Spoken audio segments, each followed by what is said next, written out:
네, 안녕하십니까. 네, 우크라이나 일정을 마치고 지금은 바르샤바에 계시다고요? 예, 사실 저희가 어제 우크라이나 국경을 넘고 지금 바르샤바에서 본국으로 돌아가는 비행기를 기다리고 있습니다. 네. 육모 방방의 질문부터 하고 싶습니다만 현장이 현장이니만큼 우크라이나 현지 얘기부터 시작을 하겠습니다. 자, 우크라이나 당국자들도 만났다고 하는데 직접 목격하신 전쟁의 어떤 현장 어떠셨어요? 저희가 참 짧은 일정 속에서 많은 곳을 가기 위해서 노력했습니다. 네. 그래서 그 르비우라고 하는 도시에서는 국제적으로 NGO나 아니면 구호단체들이 어떻게 활동하고 있는지, 그리고 그 안에서 실제로 우크라이나에 대한 인도적 지원들이 어떻게 수행되고 있는지를 확인했고, 한국에 필요로 하는 것이 무엇인지에 대한 그들의 요청을 들었고, 그리고 부차와 이르핀이라는 이제 격전지에 가서는 실제로 전쟁 과정에서 어떤 참상이 발생했는지, 그리고 이건 물론 우크라이나 쪽 입장이긴 합니다만은 네. 러시아군의 전쟁 과정에서의 어떤 반인륜적 범죄라든지 이런 것들을 어느 정도 증거를 보고 저희가 이렇게 왔습니다. 그리고 이제 수도인 키이우에서는 저희가 우크라이나 고위 관계자들과 만나가지고 실제로 그들이 한국에게 요청하는 것들이 무엇인지에 대해 가지고 구체적인 설명을 들었습니다. 한국에 요청한 것 좀 어떤 것들이 있을까요? 구체적으로? 뭐 당연히 그들은 지금 전쟁 상황에서 무기라든지 군사적 지원을 굉장히 중요하게 생각하고요. 그리고 네. 또 재건 사업이라든지 아니면 또 인도적 지원에 대한 포괄적인 이야기를 했습니다. 그런데 그 안에서 뭐 군사적 지원이나 무기 이런 부분에 대해서는 제가 제 입장에서 이야기할 수 있는 것이 아니기 때문에 네. 정부 당국의 입장을 전달하겠다는 취지로 말을 했고, 나머지 재건 사업이나 아니면 또 그런 인도적 지원에 대해 가지고는 저희가 당 차원에서 연결할 수 있는 사람이나 물색할 수 있는 방법들을 물색하기로 했습니다. 네. 젤렌스키 대통령도 직접 만난 것으로 알고 있는데 어떤 얘기 나눴습니까? 젤렌스키 대통령 같은 경우에는 현재 전장 시찰이나 이런 과정 등을 통해 가지고 굉장히 밀도 있는 일정을 하고 있어가지고 네. 저희가 그 회담하고 만나가지고 저희가 그 우크라이나에 대한 저희의 어쨌든 자유와 평화를 위한 지지 의사를 밝히고 젤렌스키 대통령도 그에 대해 가지고 당연히 비슷한 취지에서 화답을 했습니다. 알겠습니다. 자, 내일 귀국하시는 것으로 알고 있는데 귀국하자마자 또 질문들이 쏟아지겠죠. 아무래도 정진석 의원 간의 설전 등 이른테면 이제 주도권 경제, 신경전 질문이 좀 주를 이루지 않겠습니까? 저희도 SNS 통해서 워낙에 많은 공방 주고받으셔서 정리하는데 좀 시간이 걸렸는데 먼저 정진석 의원이 좀 보낸 얘기 메시지 중에 자기 정치다 이런 얘기 많이 하고 있거든요. 여기에 대한 이 대표님의 생각부터 들어보죠. 그 당대표가 자기 정치한다는 건 뭐냐면요. 네. 예를 들어 당원들 불러놓고 내가 와 이러면서 내 세력 모으고 이렇게 하는 게 자기 정치예요. 근데 제가 당대표 되고 그런 거 한 적이 있습니까? 지금 우크라이나 가는 것 같은 경우에도 제가 우크라이나는 전쟁 지역이고 여행 허가가 필요한 지역인데 제가 이거를 외교부나 대통령실과 상의하지 않고 왔겠습니까? 그러니까 네. 정진석 부의장께서 굉장히 저간의 사정을 모르고 지적하신 것 같은데, 네. 소위 윤핵관이라 불리시는 분인데 어떻게 이렇게 상황 파악을 잘못하고 이렇게 지적을 하셨는지 저도 의아하고, 네. 특히나 대선 때 기억하시는 분도 있을 겁니다. 우크라이나에 대해 가지고 우리 당은 당 차원에서, 그리고 대통령 후보 시절에 대통령께서도 지지 의사를 표명한 적이 있습니다. 그렇기 때문에 그 입장이 변하지 않는 선에서 제가 지금 우크라이나의 정당 외교 차원에서 와서 지지를 네. 표명하고 우리 한국이 재건 사업이라는 데 참여할 수 있는 것이 무엇인지 살피는 것이 왜 자기 정치입니까? 그러니까 이런 맥락 없이 거기다 갑자기 뭐 러시아를 화나게 만든다는 취지로 이렇게 말씀하시는 거는 당의 방침과도 전혀 맞지 않는 이야기고, 정진석 네. 부의장 같이 정치 경험이 풍부하신 분이 이런 사정을 모르지 않을 텐데 어떤 다른 의도가 있는 게 아니라면은 왜 이런 말씀하셨을까? 저는 의아하긴 합니다. 네. 저간의 사정이라는 건 어떤 사정일까요? 제가 말씀드린 건 자기 정치하려고 그러면은 제가 이걸 완전히 개인적인 방문으로 제가 무슨 관광 온다든지 이렇게 해야지 하는 것인데 이게 네. 어떻게 자기 정치가 될 수 있겠습니까? 제가 예를 들어 관광을 다니려고 했으면 우크라이나가 아니라 어디 따뜻하고 양지 바른 곳에 갔겠죠. 전쟁 통에 왔겠습니까? 네. 정 의원 쪽에서는 이제 왜 지금이냐, 선거 끝나자마자 왜 우크라이나부터 갔느냐를 얘기하는 건데요. 여기에 대해서는요? 선거 전에 가면 전에 갔다 뭐라 할 것이고, 선거 끝나고 가면 끝나고 갔다 뭐라 할 것이고, 어차피 네. 그냥 뭐라 하겠다는 생각을 가지고 하는 사람들에게는 크게 뭐 그런 게 명분이 중요한 게 아니고요. 제가 네. 선거 끝난 직후부터 저는 혁신위 출범 같은 것도 다 준비해가지고 필요한 사항들을 다 마무리하고 왔고, 그리고 또 광주에서 가서도 제가 또 광주 시민들께 이번에 역대급 득표를 하게 해주신 것에 대해서 네. 감사 인사를 하고 올라오고 이렇게 다 했습니다. 제가 그럼 선거 끝나고 뭘 했어야 된다는 것인지 구체적인 이야기가 필요하거든요. 네. 선거 지고 났다면 저희가 뭐 선거 지고 나 수습하고 이런 게 필요하겠지만은 선거 이기고 나가지고 제가 국제적으로 국제사회에 필요한 연대를 이야기하기 위해서 우크라이나에 왔는데 뭘 해야 된다는 것이니까 이게 네. 우크라이나 갈 때가 아니다라고 하면 지금이 뭐 할 때다를 오히려 역으로 제시하셔야 돼요. 제가 그걸 안 하고 왔으면 뭐라고 하겠지만 좀 할 거 다 하고 왔습니다. 네. 이번에 그 이준석 대표님 오늘 그 인터뷰 준비하면서 저는 그때 부산에 갔을 때 이를테면 뭐 자명이 아니라고 했습니다만 부산행도 생각이 나는데 물론 결은 좀 다릅니다만 지금 계속해서 SNS를 통해서 정 의원과 공방하고 계시거든요. 정진선 의원이 SNS에 올린 글 중에서 좀 반박을 해야겠다. 뭐 여러 가지 표현들이 있는데 그 중에 어떤 표현에 좀 반박하고 하고 싶으신가요? 아니면 야속한 저는 그건 잘 부분이 모르겠고 있다면요? 예. 이게 도대체 왜 나온 지적인지도 모르겠고 저는 이게 지금 뭐 중간에 보면 뭐 선배로서 무슨 뭐 이런 어른으로서 이런 얘기들이 나오는데 네. 그건 최근에 변화한 당의 모습 속에서 나이로 누구 찍어내리려고 그러고 뭐 선배 후배 이렇게 이야기하는 것은 뭐 제가 먼저 뭐라 한 것도 아니지 않습니까? 저는 가만히 있으면은 매번 그런 공격을 받은 다음에 제가 거기에 대해서 최소한의 반박을 하면요. 네. 왜 분란 일으키냐고 저한테 그래요. 먼저 저를 안 때리면 되는 겁니다. 그 기초적인 사실을 모르고 자꾸 그렇게 좀 이치에 맞지 않는 지적을 하시면은 제가 반박할 수밖에 없죠. 정 의원이 뭐라고 먼저 하면은 네, 말씀하세요. 반박하면은 왜 반박했냐 그러고 가만히 있으면 왜 가만히 있냐 뭐라 그러고 이런 상황에서 이게 무슨 당황입니까 이게. 네. 알겠습니다. 그럼 제3자 입장에서 한번 질문 드려볼게요. 지금 보는 사람들 입장에서는 국민의힘이 선거에서 이를테면 연승을 해놓고도 왜 이렇게 당권 경쟁이 빨리 시작됐을까라는 의문이거든요. 결국 공천권 문제일까요? 어떻게 좀 답변하시겠습니까? 그러니까 제가 뭘 했는지 잘 모르겠어요. 저는 우크라이나 오기로 하고 우크라이나 온 거고 네. 제가 혁신이 출범한다고 했는데 공천권 경쟁으로 그걸 승화시킨 것은 분명히 당권을 노리고 있는 분들일 겁니다.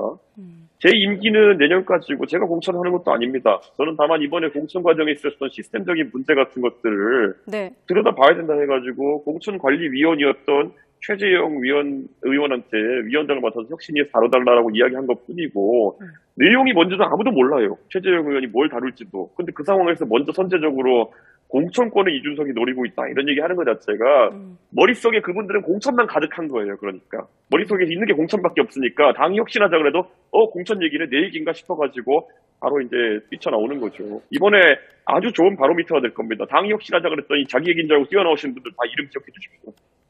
그러니까 정리하면 혁신위원회 구성 놓고도 이를테면 이준석 혁신위 아니냐, 뭐 철원하람 변호사를 뭐 지칭해서 그런 얘기 나오고 있는데 거기에 대해서는 그쪽에 있는 이준석 대표님이 바라보시는 그쪽 사람들 머리에는 공천 생각만 있다 이렇게 정리하면 되겠습니까? 제가 이제는 저한테 뭐라 하시는 분들의 사고체계를 잘 알기 때문에 네. 혁신위를 끼워도 분명히 저한테 뭐 이상한 얘기 할 것 같아가지고 예. 애초에 혁신위 구성하면서 제가 최고위원들한테 다 얘기했어요.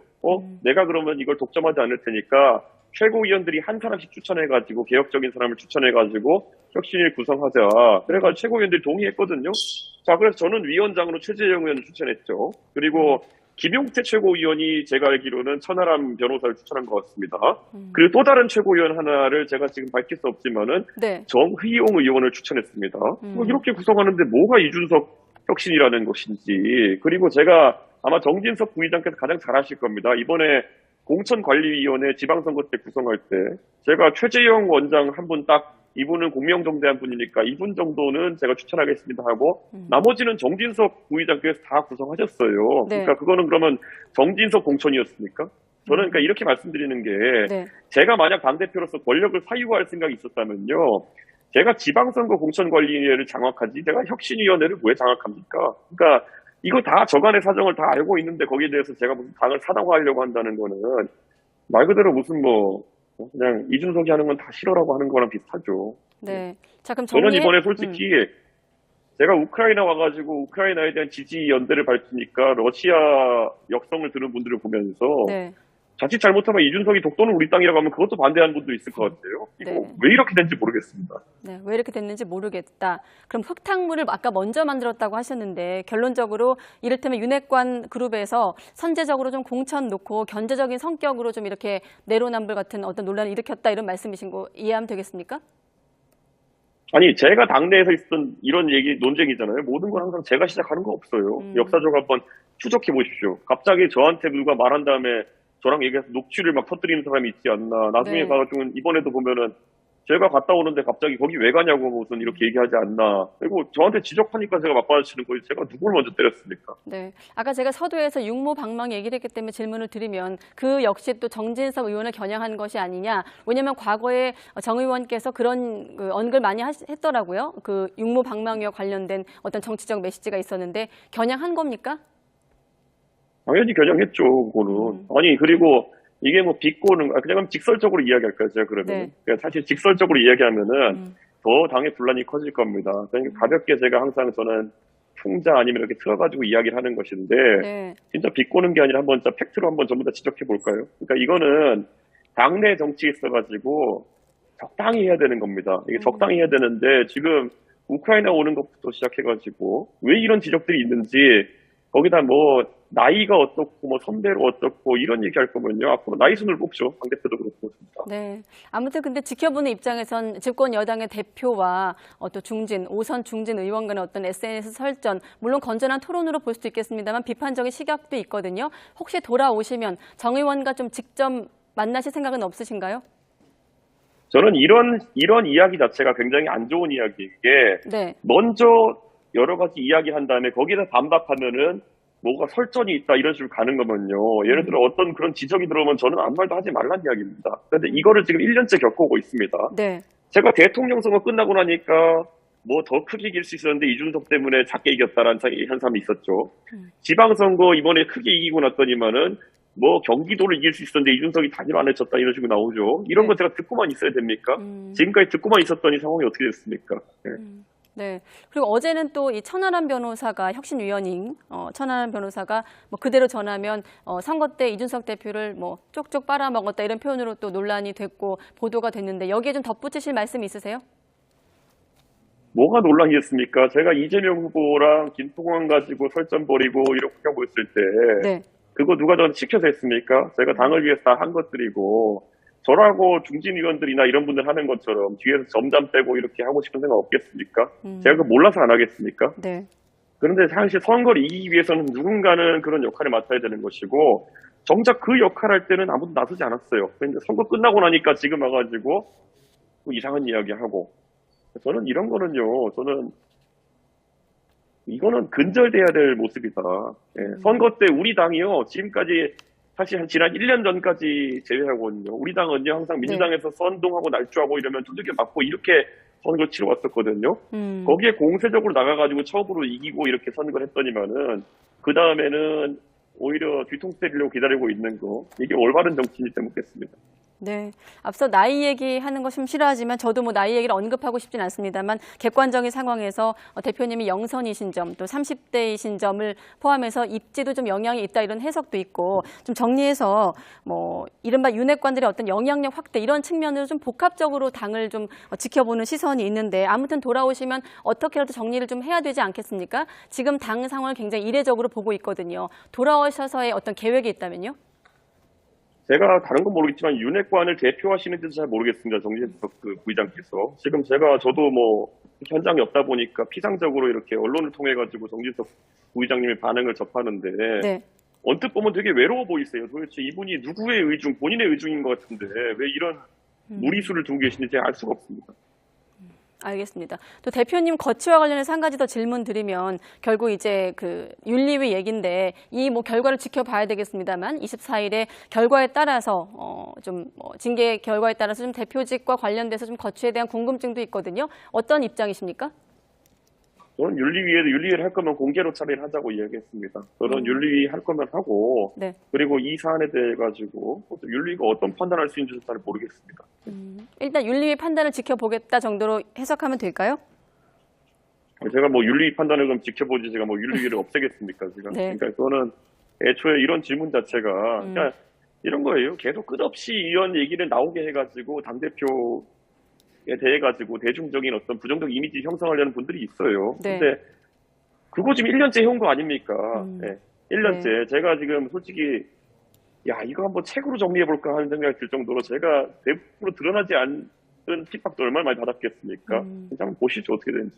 네, 아무래도 조기 당권 경쟁과 관련해서 대표님의 좀 거치와 연결이 되어 있기 때문에 또 질문을 드릴 수밖에 없었고, 자, 끝으로 어제 마침 또 안철수 의원과 또 인터뷰를 했거든요. 안철수 의원이 당선 직후에 대표님 포함해서 지도부한테 문자 한 통 받은 게 없다라고 했는데 정말 어떤 메시지가 없었나요? 제가 안철수 대표에게 따로 메시지를 드리지 않은 게 왜 이슈가 되는지 잘 모르겠고요. 네. 저는 안철수 대표께 이번에 선거 기간 중에 선대위원장도 제안했었고, 그런데 그분 선거 뛰다가 중간에 자기가 사실상 경기도 선대위원장이다 이렇게 말씀하셨잖아요. 경기도 선대 또 이길 것 같으니까 그런 말씀하시고, 그 다음에는 또 경기도 선거 지고 나니까 그런 말 싹 들어가셨어요. 그러니까 정치인은 선언하고 책임지고 결과를 내고 이런 겁니다. 네. 결국엔 가가지고 이길 것 같으면은 이야기했다가 지니까 조용하고 이렇게 하는 거는 책임 정치가 아니에요. 그러니까 저는 이번에 안철수 대표께서 선거에 참여하셔가지고 어떤 공을 세우셨는지에 따라가지고 저는 뭐 국민들이 평가할 거다 이렇게 보는 거지. 아니 제가 하라는 것도 안 받으시더니만 지금 와가지고 전화를 안 받았다. 이게 뭡니까 진짜. 그래도 국민의힘 대표신데 삼성 중진으로서 지금 안철수 의원도 어제 첫 출근을 하지 않았습니까? 뭐 이 자리를 통해서 메시지 없으세요? 한 말씀 하신다면. 뭐 건강하시길 기원하겠습니다. 최근에 뭐 열심히 하시다가 건강도 이렇게 잠시 이렇게 안 좋아지셔가지고 쓰러지기도 하셨다고 하는데 아무쪼록 건강하셔야 됩니다. 네, 알겠습니다. 끝으로 내일 돌아오셔서 뭐 우크라이나와 관련해서 대통령에게 보고도 예정돼 있던데 계획 끝으로 여쭙겠습니다. 뭐 사실 우크라이나 문제 같은 경우에는 우리 윤석열 정부 그리고 달라진 국민의힘이 국제사회 문제에 대해 가지고 적극적인 개입을 하겠다라고 선언한 이상 저희가 한 번은 짚고 넘어가야 될 문제고요. 당연히 우리 외교 공간에 있는 외교 공무원들도 굉장히 이 문제에 대해서 열심히 연구하고 있겠지만은 네. 또 저는 당 대표로서 정부적 판단을 할 수 있는 당사자 중에 하나이기 때문에 대통령께 진지하게 이런 현장에서 파악된 내용들을 말씀드리고 또 네. 그걸 바탕으로 판단은 대통령께서 하시는 겁니다. 네, 알겠습니다.